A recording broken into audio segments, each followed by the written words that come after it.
Welcome back to Movies TV Mad. You can follow me on Twitter at Movies TV Mad.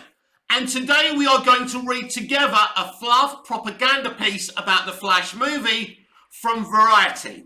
Let me be absolutely clear. I am not Soups. I am not Blu-ray Angel.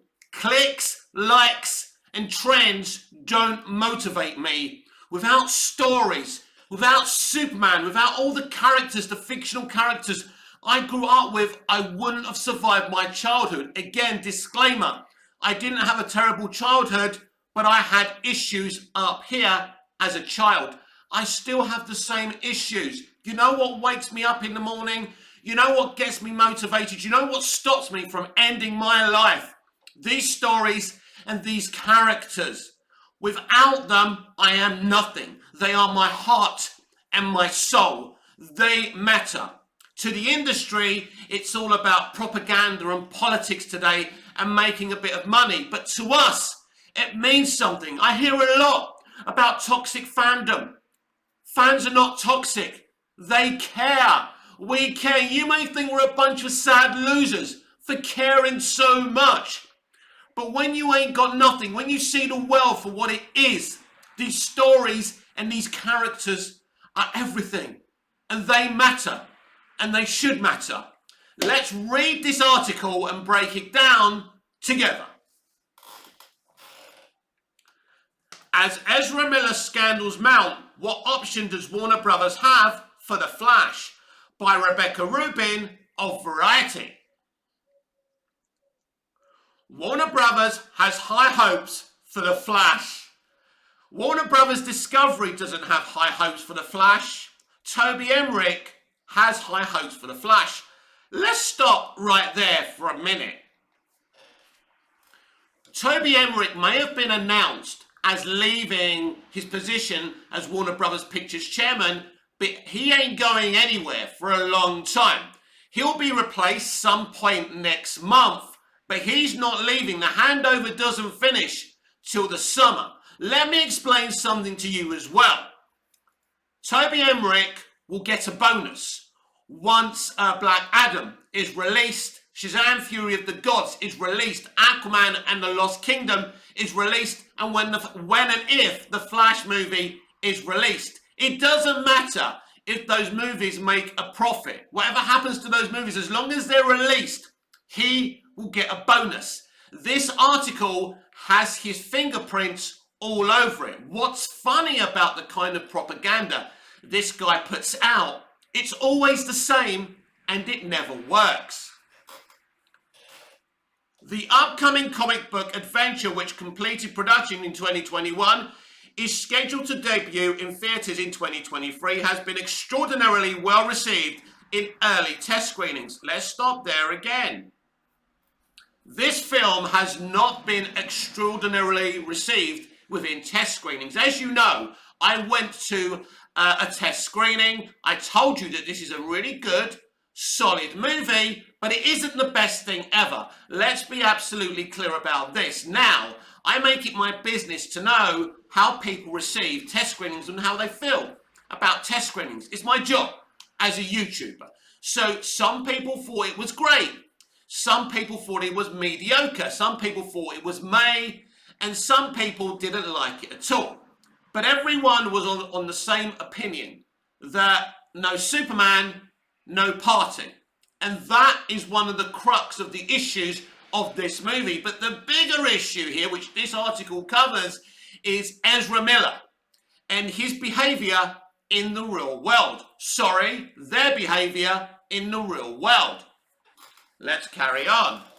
Test screenings, according to sources close to the movie, given DC Films' inconsistent track record in fielding commercial hits, initial reception that The Flash could be a crowd-pleasing blockbuster is not only a relief, but a necessity to succeed at the box office. Right. It's been my stance since these delays that the Flash movie will not be a box office hit. It will not.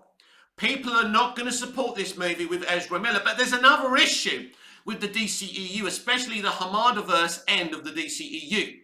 The people who went and supported a B-plus graded movie in Doctor Strange in the Multiverse of Madness are not going to support this movie. Who's hyped for this movie? DC fanboys.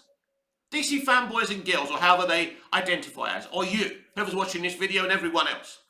The mainstream audience don't give a shit about this movie, do not care about the DCEU movies. Zaslav knows this. Zaslav has done his research about this movie and who's going to come in for it. Zaslav knows that this film can't make the profit. Now he has to make a decision. Do I release this movie to get my money back, or to get the studio's money back at the very least? But then I have to spend money on marketing. So that's another problem with this as well. It's my opinion that in the state it's in right now, because Zaslav wants Superman front and center, this movie will not be released in its current state. Let's continue with this propaganda fluff piece. And a time when the superhero adaptations are largely populated by straight actors, Ezra Miller, who stars in The Flash and is non-binary and queer, feels like a refreshingly progressive choice to headline a big all-audience summer movie. That's the funniest piece of propaganda I've ever read. Anyway, there's only one glaring issue. Miller can't seem to stay out of trouble. In recent months, the actor has been arrested or taken into custody several times for harassment, disorderly conduct, and a traffic violation around the same time. Two Hawaii residents filed a temporary restraining order against Miller after they allegedly broke into the couple's bedroom and tried to steal their passports and wallets. Though the restraining order was later dropped, their continued behaviour has prompted serious unease about the people they have endangered, as well as Miller's own health and well-being. Those incidents took place nearly 2 years after footage surfaced of Miller appearing to choke a woman outside a bar in Iceland. It's hardly the kind of attention that a studio wants for the star of a $200 million budgeted tentpole. And of course, that part of it's not propaganda, that is true. It's the point I've been making for months and months and months on this very channel. Those eyebrow-raising events have led to speculation about Warner Brothers' plans for the blockbuster hopeful, which serves as the first solo film for Barry Allen, aka the Scarlet Speedster, aka the Flash. Would the studio actually replace Miller with another actor? Will it jettison the film to HBO Max in an attempt to limit potential negative fanfare that could accompany a theatrical release? Or will Warner Brothers keep the movie in theatres on June the 23rd, 2023 as planned? So, again, I'll go back to my stance. My stance is this, that this movie, right, is either going to be cancelled, recast, and reshot. They're the options that Zaslav and Discovery are looking at right now. Now I have another piece of news for you. The directors of Batgirl have spoken about the fact that there's no release date, confirming there's no upcoming release date coming. Suspicious, right? And as far as they know, it's still being released on HBO Max. Why is there no date on this movie? Because Michael Keaton is in this movie, and it connects to, Michael Keaton's reintroduction into DC live action. That can be the only reason. The reason there's no date for Batgirl, because there's serious doubts against the Flash movie. Fact. This is where we're going with this. Anyway, let's continue the propaganda fluff piece. Barring unforeseen developments, sources, Warner's is barreling ahead with intention to give the superhero film the full blockbuster treatment. The Flash simply cost too much money to scrap the project entirely, and it likely will not generate the revenues needed to turn a profit without playing in theatres. For option 3 to happen without triggering a major backlash, Miller would need to be on their best behaviour. And that's a big question, because so far Miller has been dogged by one controversy after another, leaving collaborators concerned about the actor's welfare.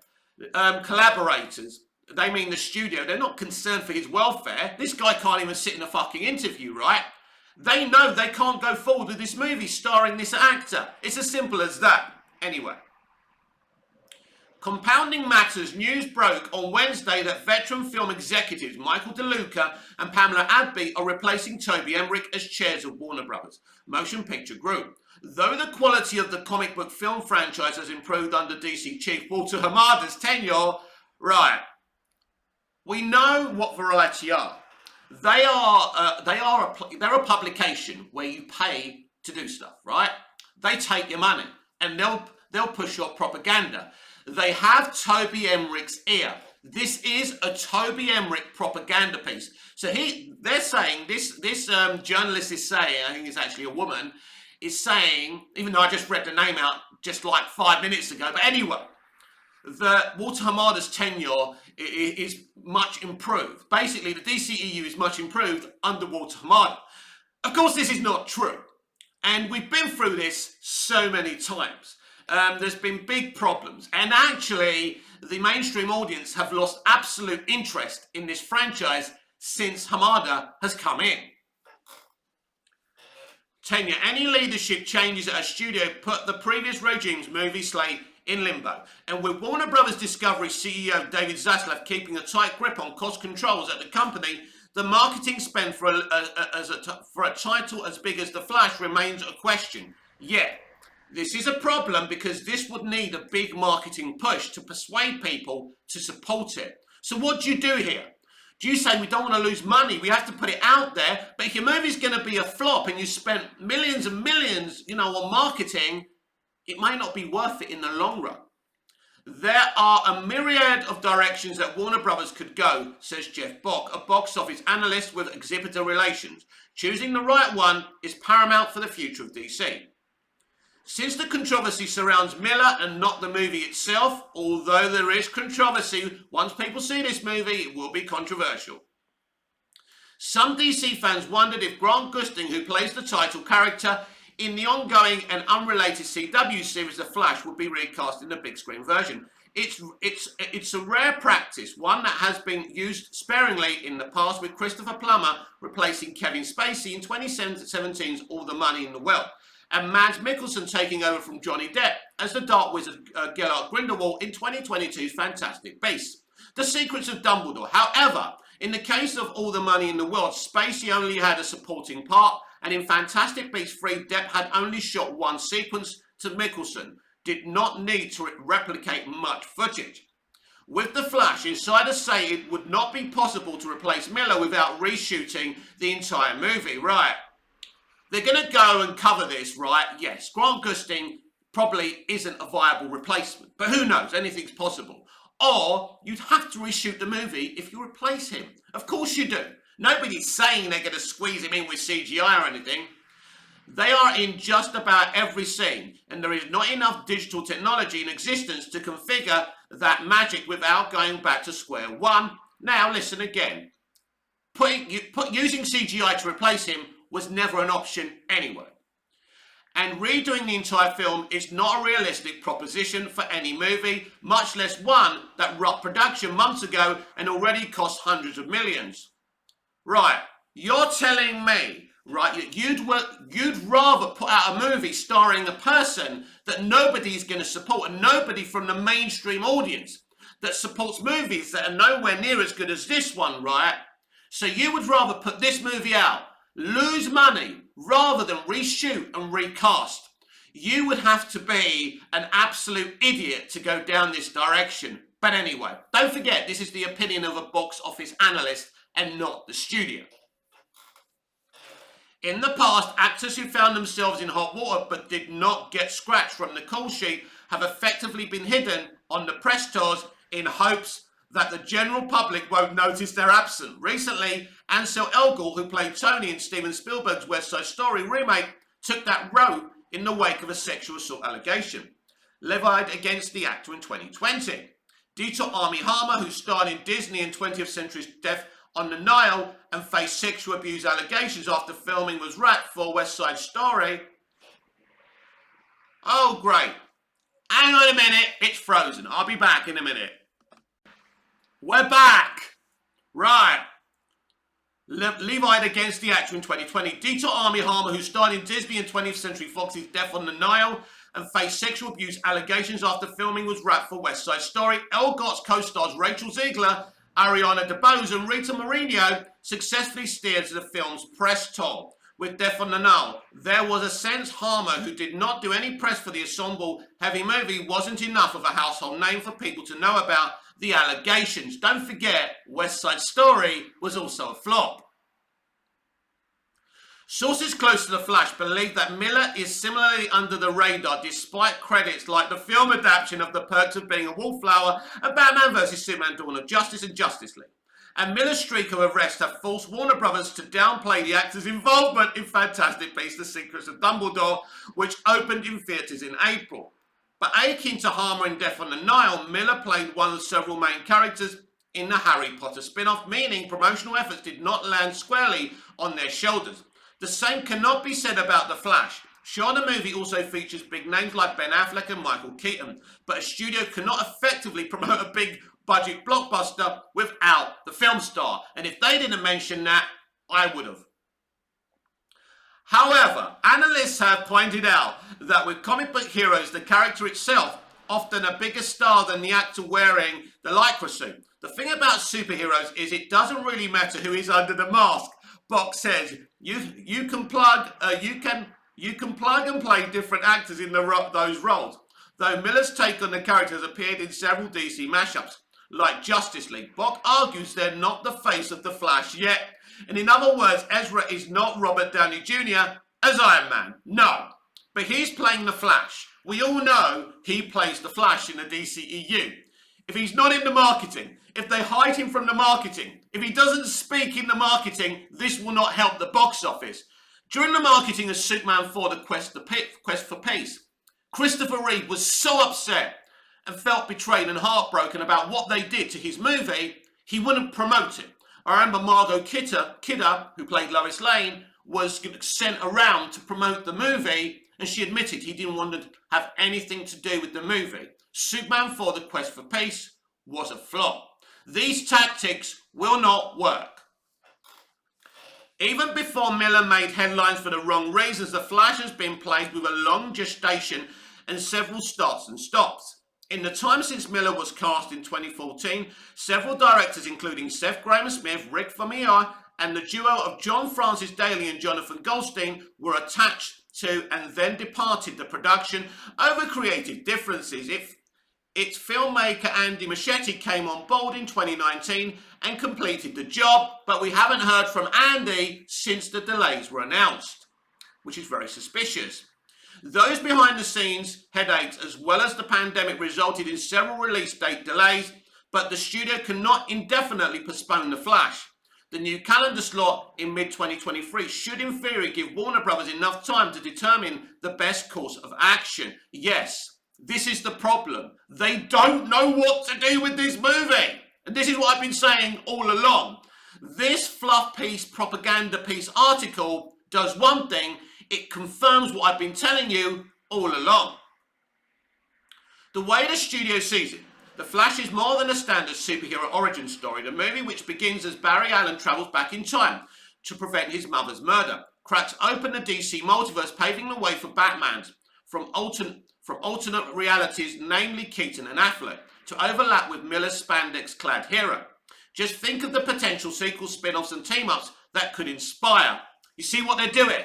They're trying to play with your mind. They're trying to fuck with us. They're saying, don't go against this movie. Support it. You know you want to. It's a propaganda piece. When they say the studio feels, they don't mean Warner Brothers Discovery and David Zaslav. They mean Toby Emmerich. Let's be very clear about that. The Flash also gives Warner's another viable contender on its mission to keep up with Disney's commercially unrivaled Marvel Cinematic Universe. How is this film going to rival that? Tell me. Don't forget, I've seen the movie, right? How? With a controversial figure? The Flash is a character children should look up to, not see the actor going around Hawaii, beating people up and breaking into people's apartments. Come on. DC has several properties on schedule in 2022 and beyond, including Shazam, Fury of the Gods, Aquaman, and Aquaman 2, by the way, that has its own controversies. Another big decision has to come about that movie as well. And DC League of Super Pets, but crossover events like The Flash have become especially exciting to fans, especially after 2018 Spider-Man Into the Spider-Verse successfully introduced to mainstream audiences. The concept of the multiverse and blockbuster ticket sales for 2021 Spider-Man No Way Home and 2022's Doctor Strange in the Multiverse of Madness confirmed that moviegoers really like the concept. They do like the concept, but the reason those movies did well, because they have the MCU brand plastered on them. And the DCEU brand doesn't put those kind of butts in seats. I'm sorry to disappoint you.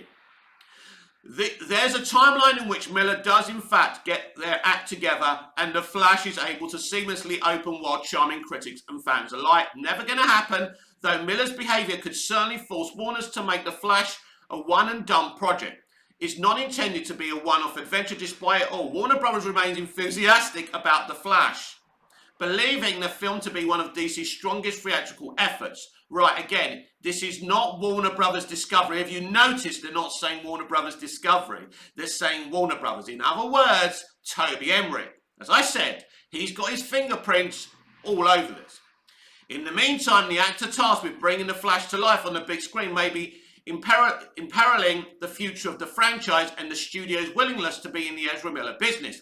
But there's reason to believe the Flash can keep running even if Miller has to hang up their shoes. So what can I tell you about this article? Well, I've already called it a fluff piece, propaganda piece. That's a fact. But they don't hide from the fact that Miller is a calamity. He's an explosion. He's a problem. But then they say, or their expert says, you can't put someone else in with CGI. We know that. Grant Gustin could be, might not be easy to put him in. How do you explain that? Obviously, that would be an issue as well. Right, here's the thing. I'm sure you all understand the concept of business. You spend an amount of money on something, right? Then you put it out there and you want to make 3 or 4 times what you spent on it, right? This movie has cost, even they've admitted, around $200 million. This is probably one of the most expensive DCEU movies that's been made since Zack Snyder's Justice League Snyder Cut, BVS, and Man of Steel. They put everything on this movie. So one side of them saying, we've got to release this movie. We can't put this movie on the shelf. But the other side saying, yeah, but if this movie doesn't make any money, we've already spent $200 million. And then we're going to spend quite a few million or however much it costs to do marketing. This film will need a big marketing push because of the controversy surrounding it, because of the actor involved, the lead actor. So now they have to weigh up, is it worth us losing 200 million or releasing it and at least getting the 200 million back? Surely it will at least do that. Of course it will. It could make 300 or 400 million at the very least. So they'll get their money back, but that's it. And then they have to deal with the negative publicity of their latest DCEU movie being a flop. Not just that. This is the movie that changes the whole thing and sets up a brand new universe. It will be better for them to decide, right, we're done with the fucking DCEU. Let's remake this movie again with a brand new actor. Let's again set up a brand new universe, but one that has nothing to do with the DCEU. We reboot the whole thing and the DCEU doesn't exist anymore after the Flash movie. And Blue Beetle is the first movie from this new franchise. They would be better off doing that. Me? If I was the one who drove Zack Snyder out of the DCEU, and I would never do that, that's when I would have said, let's start again. They didn't do that, right? They kept on digging that hole, and they did, and the rest is history, right? Now, because of the Ezra Miller situation and the Amber Heard situation, they have a problem. If it was up to me, right, I'd bin everything now and start again immediately. But they're not going to do that. They're at least going to release Black Adam, which I'm looking forward to, so I'm kind of happy they're still releasing that, and Shazam! Fury of the Gods. So I think, for many reasons, financially, they could win a lot more than they could ever lose if they release this version of The Flash, if they remake this Flash movie, take the hit, because they're going to lose money on it anyway, and use The Flash to reboot the universe again, but this could be the goodbye movie for the DCEU. That's what they want to do, they can do that. Or they can say, fuck this shit. Let's just... Because again, they're saying, oh no, they wouldn't shelve it. There's too much money. They spend too much money. There's the problem. I don't believe this is going to go over on HBO Max or streaming or anything like that. It's a theatrical release or die. But as the journalist quite rightly said, you can't keep on delaying this movie. But this is the reason, this is the reason why they delayed the movie in the first place. So right now, I don't know what's going to happen to the Flash movie. You don't know what's going to happen to the Flash movie. But despite what this propaganda fluff piece that seems to have Toby Emmerich's fingertips all over it is saying, yes, it is a real possibility that this film is shelved, right? It is a real possibility that they will recast and reshoot this movie. One of the two things is going to happen. But one thing that's not going to happen is this movie being released as is. The movie I saw is never going to be viewed by the public. Why? Because David Zaslav has gone publicly and said he's not happy that Superman has taken a back seat. Superman is deleted in this movie. So if you're David Zaslav and you've told the world you want Superman front and centre, you're not going to release a movie that gets rid of Superman, right? Are you? Am I speaking logic? Am I speaking common sense? Yes, Mick, you are. Exactly. So whatever happens, the direction of this movie is going to change. And I can't wait to find out what they're going to do with this goddamn movie. This has been the dceu Daily with me, Mick, your host with the most. Just ask your girlfriends and your wives. Please like, share, comment, subscribe. Hit the notification bell so you never miss this beautiful perfection. And I'll see you again tomorrow with even more dceu Daily. Until we see each other again, goodbye, au revoir, auf Wiedersehen.